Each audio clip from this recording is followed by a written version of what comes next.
Hello दोस्तों, स्वागत करते हैं एक बार फिर से हमारे यूट्यूब चैनल एग्जाम एम्पायर पे। तो कैसे हैं आप लोग? आशा करते होंगे दोस्तों एकदम स्वस्थ होंगे, मस्त होंगे, ज़बरदस्त होंगे और अपनी तैयारी को हर एक दिन बेहतर बना रहे होंगे। तो दोस्तों आज है 21 मार्च। 21 मार्च ये सारे मोस्ट इंपॉर्टेंट करेंट अफेयर जो आपकी सभी प्रतियोगी परीक्षाओं के लिए इम्पॉर्टेंट है वो सभी को लेकर मैं हाजिर हूँ। तो दोस्तों आशा करता हूँ कि आप ज़रूर डेली क्लास के नोट्स बनाते होंगे और रिविज़न करते होंगे, क्योंकि दोस्तों अब एग्ज़ाम्स के ज़्यादा दिन बचे नहीं हैं, क्योंकि अब वो दिन चले गए कि हम एग्ज़ाम्स की डेट का इंतज़ार करें। तो चलिए दोस्तों, देर न करते हुए अपनी तैयारी को आप भी बेहतर बनाइए और हम अपने क्लास को बेहतर बनाते हैं। तो चलिए दोस्तों आगे बढ़ते हैं अपनी प्रश्नों की तरफ। और आज के लिए जो प्रश्न लाया हूँ दोस्तों बहुत ही इंपॉर्टेंट है और डेली के प्रश्न ही इंपॉर्टेंट होते हैं दोस्तों, की आशा करते होंगे कि डेली आप नोट्स भी बनाते होंगे। तो चलिए दोस्तों बढ़ते हैं अपने प्रश्नों की तरफ और देखते हैं कि आज के करंट अफेयर को। तो बढ़ते हैं अपने पहले क्वेश्चन की तरफ। तो हमारा पहला क्वेश्चन है कि दोस्तों कि विश्व गौरैया दिवस कब मनाया जाता है। तो दोस्तों अगर आपको पता है तो कमेंट करके ज़रूर बताइए कि विश्व गौरैया दिवस कब मनाया जाता है। तो चलिए दोस्तों जानते हैं कब मनाया जाता है। तो दोस्तों विश्व गौरैया दिवस 20 मार्च को मनाया जाता है। तो चलिए इसके बारे में समझते हैं क्यों मनाया जाता है और कब से मनाया जा रहा है। विश्व गौरैया दिवस गौरैया के संरक्षण के बारे में लोगों में जागरूकता बढ़ाने के लिए हर साल 20 मार्च को विश्व गौरैया दिवस मनाया जाता है। इस साल की थीम दोस्तों क्या है? विश्व गौरैया दिवस की थीम है आई लव स्पैरो। इसे नोट करिएगा कि 2024 के विश्व गौरैया दिवस की थीम है आई लव स्पैरो। विश्व गौरैया दिवस की शुरुआत 2010 में हुई थी। किसके द्वारा हुई थी? Nature forever society of India के द्वारा इसकी शुरुआत हुई थी। इसे जरूर नोट करिएगा कि विश्व गौरैया दिवस की शुरुआत कब हुई थी? 2010 में हुई थी। किसके द्वारा हुई थी? Nature forever society of India द्वारा। तो दोस्तों इसमें जो गौरैया दिवस मनाने का कारण, मुख्य कारण यहाँ पर देखिए, गौरैया जो है कीड़ों को नियंत्रित करके अपने पौधों को बढ़ने में मदद करती है और बीजों को फैलाकर पारिस्थितिकी तंत्र में महत्वपूर्ण भूमिका निभाती है। दोस्तों विश्व भर में गौरैया के 60 से अधिक जो है प्रजातियां भी पाई जाती हैं। चलिए दोस्तों अब आगे बढ़ते हैं और देखते हैं अपने अगले क्वेश्चन की तरफ। तो यहाँ पर देखिए दोस्तों कुछ जो मार्च के इम्पॉर्टेंट दिवस हैं, जैसे 1 मार्च को शून्य भेदभाव दिवस मनाया जाता है। फिर उसी 1 मार्च को विश्व नागरिक सुरक्षा दिवस मनाया जाता है। 2 मार्च को कर्मचारी प्रशंसा दिवस मनाया जाता है। 3 मार्च को विश्व वन्यजीव दिवस मनाया जाता है। फिर उसी 3 मार्च को विश्व श्रवण दिवस मनाया जाता है। 4 मार्च को राष्ट्रीय सुरक्षा दिवस मनाया जाता है। 8 मार्च को अंतर्राष्ट्रीय महिला दिवस मनाया जाता है। 10 मार्च को CISF स्थापना दिवस मनाया जाता है। 14 मार्च को पाई दिवस मनाया जाता है। 15 मार्च को विश्व नीति दिवस मनाया जाता है। उसी 15 मार्च को विश्व उपभोक्ता अधिकार दिवस मनाया जाता है। 16 मार्च को राष्ट्रीय टीकाकरण दिवस मनाया जाता है। 18 मार्च को आयुध फैक्ट्री डे मनाया जाता है। 20 मार्च को प्रसन्नता का अंतर्राष्ट्रीय दिवस मनाया जाता है और उसी 20 मार्च को विश्व मौखिक दिवस और गौरैया दिवस भी मनाया जाता है। तो इन सब को जरूर नोट करिएगा, सभी इंपॉर्टेंट है दोस्तों। तो चलिए बढ़ते हैं आगे। तो दोस्तों यहाँ पर हमारा अगला क्वेश्चन है कि हाल ही में ऑस्ट्रेलिया में कौन सा चक्रवाती तूफान आया था। तो अगर इसके बारे में आपको पता है तो कमेंट करके बताइएगा। तो दोस्तों हाल ही में ऑस्ट्रेलिया में चक्रवात मेगन नाम का एक चक्रवात आया था। तो चलिए दोस्तों यहाँ पर कुछ देखते हैं क्वेश्चन कि ऑस्ट्रेलिया में आने वाले तूफान को दोस्तों बिली विलीज कहा जाता है। दोस्तों उत्तरी अमेरिका और कैरिबियाई द्वीप में आने वाले तूफान को हैरिकेन कहा जाता है। जापान और फिलीपींस में जो तूफान या चक्रवात आते हैं उसे टाइफून कहा जाता है। अमेरिका में जो चक्रवात आते हैं उसे टॉर्नेडो कहा जाता है। वेस्ट इंडीज में जो चक्रवात आते हैं उसे प्रभंजन कहा जाता है। और दोस्तों जो चीन सागर और फिलीपींस में चक्रवात आते हैं उसे बवंडर कहा जाता है। तो ये नोट करिएगा, ज़्यादातर ये पूछता है दोस्तों कि ऑस्ट्रेलिया में आने वाले तूफान को क्या कहा जाता है? बिली विलीज कहा जाता है। तो इसे जरूर नोट करके रखिएगा। तो चलिए दोस्तों आगे बढ़ते हैं। तो दोस्तों यहाँ पर देखिए हमारा तीसरा क्वेश्चन है कि मानव तस्करी को नियंत्रित करने के लिए भारतीय रेलवे के साथ किस आयोग ने समझौते पर हस्ताक्षर किए हैं। तो चलिए जानते हैं कि किसने हस्ताक्षर किए हैं। तो यहाँ पर देखिए राष्ट्रीय महिला आयोग, यहाँ पर हमारा आंसर है राष्ट्रीय महिला आयोग और रेलवे सुरक्षा बल ने मानव तस्करी को रोकने के लिए और उससे निपटने के लिए एक समझौते पर हस्ताक्षर किए हैं। तो रेलवे सुरक्षा बल के साथ राष्ट्रीय महिला आयोग ने जो है हस्ताक्षर किए हैं एक समझौते पर। तो यहाँ पर समझते हैं राष्ट्रीय महिला आयोग के बारे में क्या है। राष्ट्रीय महिला आयोग एक वैधानिक निकाय है जो महिलाओं को प्रभावित करने वाले सभी नीतिगत मामलों का सरकार को सलाह देती है। इसकी स्थापना दोस्तों 31 जनवरी 1992 को हुई थी। 1990 के राष्ट्रीय महिला आयोग अधिनियम के तहत इसकी स्थापना भी की गई थी। रेखा शर्मा इस समय राष्ट्रीय महिला आयोग की अध्यक्ष हैं। जयंती पटनायक जो है राष्ट्रीय महिला आयोग की पहली अध्यक्षता थी और इसका मुख्यालय दोस्तों नई दिल्ली में है। इसे नोट जरूर करिएगा, इम्पॉर्टेंट है आपके एग्जाम्स को लेकर।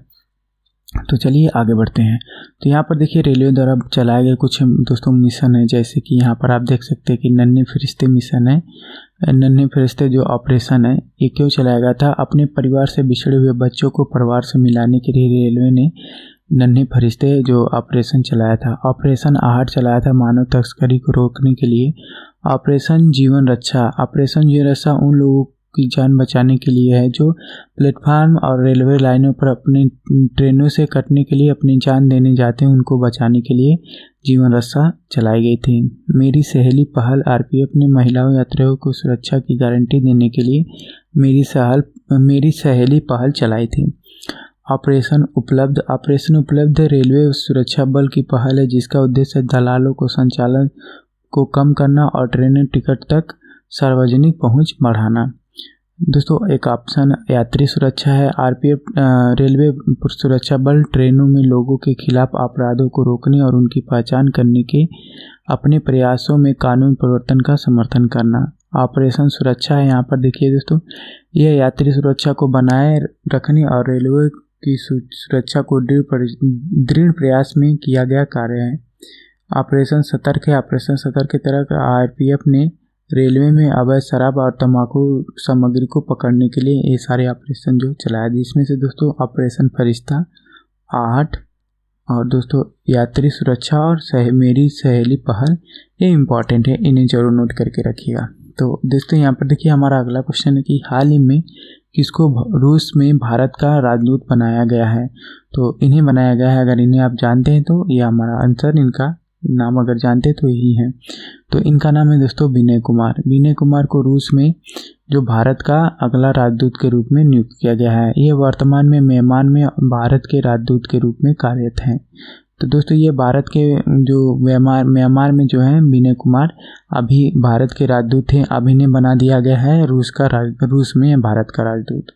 तो चलिए दोस्तों आगे बढ़ते हैं। देखिए हमारा अगला क्वेश्चन है कि हाल ही में चुनाव आयोग ने मिशन 414 अभियान शुरू किया है, कहाँ पे किया है? तो ये देखिए हमारा अगला, इसमें आंसर चलिए जानते हैं।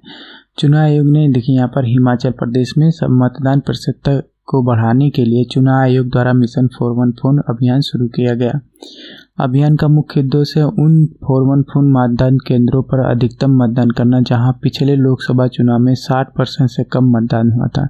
इसका उद्देश्य है दोस्तों कि 414 जो मतदान केंद्र हैं उनमें उन मतदान केंद्रों पर ज़्यादा चुनाव कराना जहां 60% से कम मतदान हुआ था पिछले वर्ष। तो ये दोस्तों हिमाचल प्रदेश के साथ चुनाव आयोग ने किया है, अभियान शुरू किया है। तो चलिए हम देखते हैं अपना अगला। यहाँ पर देखिए हाल ही में कौन लगातार 7वीं बार दुनिया का सबसे खुशहाल देश बना है? ये तो आप जानते होंगे दोस्तों, अगर आप ज़्यादा दिन से तैयारी कर रहे हैं 1 साल से ऊपर से तो आपको पता ही होगा। तो देखिए यहाँ पर इस वर्ष वार्षिक खुशहाली रिपोर्ट में फिनलैंड लगातार 7वें साल दुनिया का सबसे खुशहाली देश बना। खुशहाली रैंकिंग में भारत पिछले साल की तरह 126वें रैंक पर अभी भी है, क्योंकि दोस्तों कोरोना की वजह से इसमें ज़्यादा फेरबदल नहीं हो पाया। विश्व खुशहाली रिपोर्ट में अफगानिस्तान को कुल 143 देशों में 113वां नंबर उसे मिला है अफगानिस्तान को। यहाँ पर देखिए विश्व खुशहाली रैंकिंग किसके आधार पर दी जाती है? प्रति व्यक्ति आय के आधार पे, सामाजिक समर्थन पे, व्यक्ति जीवन प्रत्याशा पे, स्वतंत्रता पे और दोस्तों उदारता और भ्रष्टाचार 1, 2, 3, 4, 5, 6 आधार देखे जाते हैं, उस पे दोस्तों खुशहाली रिपोर्ट दी जाती है। तो चलिए दोस्तों आगे बढ़ते हैं, देखते हैं हमारा अगला क्वेश्चन है कि 2023 का सरस्वती सम्मान साहित्य पुरस्कार किसे मिला? तो चलिए दोस्तों इनके बारे में जानते हैं, ये कौन है? तो इनका नाम है दोस्तों प्रभा वर्मा। प्रभा वर्मा को दोस्तों 2023 का सरस्वती सम्मान पुरस्कार के लिए चुना गया है। इनके उपन्यास का नाम है दोस्तों रौद्र सात्विकम। यहाँ पर देखिए रौद्र सात्विकम के लिए इन्हें सरस्वती सम्मान पुरस्कार 2023 के लिए मिला है। ये दोस्तों मुख्यमंत्री पिनरई विजयन के मीडिया सचिव हैं। सरस्वती सम्मान जो है के बीड़ा फाउंडेशन द्वारा दिया जाता है। यह साहित्य पुरस्कार है। इसकी शुरुआत 1991 में हुई थी। यह सम्मान भारतीय संविधान की 8वीं सूची में दर्ज सभी भाषाओं के लिए दिया जाता है। तो चलिए दोस्तों आगे बढ़ते हैं। यहाँ पर दोस्तों हमारा अगला क्वेश्चन है कि हाल ही में किसे राज्य की पुलिस ने digital platform Trinetra app 2.0 launch किया? किस राज्य की पुलिस ने digital platform Trinetra app 2.0 launch किया है? तो चलिए इसके बारे में हम समझते हैं। तो दोस्तों त्रिनेत्र ऐप 2.0 एक अत्याधुनिक प्लेटफॉर्म का उपयोग करने के लिए उत्तर प्रदेश द्वारा लॉन्च किया गया है। तो इसमें दोस्तों इसके बारे में बस इतना ही है कि उत्तर प्रदेश द्वारा लॉन्च किया गया है। अगर यूपी पुलिस की तैयारी करते तो आपसे ज़रूर पूछा जाएगा कि त्रिनेत्र ऐप किस राज्य द्वारा लॉन्च किया गया, तो आप बता देंगे कि उत्तर प्रदेश द्वारा लॉन्च किया गया है। ये दोस्तों इसके देखिए इसका मेन कारण क्यों है, यहाँ पर देखिए ये फोटोग्राफ लिंकिंग और चेहरे की पहचान की तकनीक के माध्यम से लापता व्यक्तियों की खोज के सुविधा भी प्रदान करेगा। इससे पुलिस अधिकारियों को सुरक्षा जांच के दौरान संदिग्धों की पहचान करने में भी मदद मिलेगी। तो दोस्तों इसके बारे में था। चलिए आगे बढ़ते हैं। हाल ही में किसे मिनी रत्न कंपनी का दर्जा दिया गया हाल ही में? तो यहाँ पर आप देख सकते हैं कि किसको मिला है। यहाँ पर आप लोगो देख सकते हैं। तो grid controller of India limited को दोस्तों मिनी रत्न श्रेणी 1 में दर्जा दिया गया है मिनी रत्न कंपनी का। तो चलिए दोस्तों आगे बढ़ते हैं। तो यहाँ पर देखिए आज का शायद लास्ट क्वेश्चन है, इसके बाद एक और है। दिल्ली में खुला भारत का पहला आयुर्वेदिक कैफ़े। तो दोस्तों दिल्ली में ही भारत का पहला आयुर्वेदिक कैफ़े खुल चुका है। अगर आप एसएससी की तैयारी करते हैं तो इसे ज़रूर नोट करिएगा। आपसे एसएससी पूछ सकता है कि भारत का पहला आयुर्वेदिक कैफ़े कहाँ खुला है, तो आपको उत्तर देना होगा कि नई दिल्ली में खुला है। तो आज का दोस्तों लास्ट क्वेश्चन है कि राजस्थान ने बांधों और नहरों में पानी की वास्तविक समय की जानकारी के लिए पहला समर्पित पोर्टल लॉन्च किया है। तो यह गलती से लिखा है। यहाँ पर हम 2 क्वेश्चन ऐसे लाते हैं आप लोगों के लिए जो मोस्ट इम्पॉर्टेंट होते हैं। तो अगर आपसे पूछा जाए क्वेश्चन में कि किस राज्य में बांध और नहरों में वास्तविक समय जानकारी के लिए समर्पित पोर्टल लॉन्च किया गया है, तो आपको बताना होगा कि राजस्थान के जयपुर में दोस्तों ये लॉन्च किया गया है। कहाँ पर? जयपुर में। ये राजस्थान के दोस्तों जयपुर में जो है लॉन्च किया गया है। तो दोस्तों ये रहे कुछ इंपॉर्टेंट करंट अफेयर जो आपके प्रतियोगी परीक्षाओं के लिए इंपॉर्टेंट हो सकते थे, वो सभी मैं आप लोगों के लिए लेकर हाजिर था। अगर दोस्तों क्लास पसंद आए तो चैनल को लाइक सब्सक्राइब जरूर करिएगा। तब तक के लिए आप रिवीजन करिएगा, जो पिछली क्लास हमने पढ़ाई है उसे भी रिवीजन करिएगा। और मिलते हैं अगले वीडियो में, तब तक आप रिवीजन करिएगा और अपना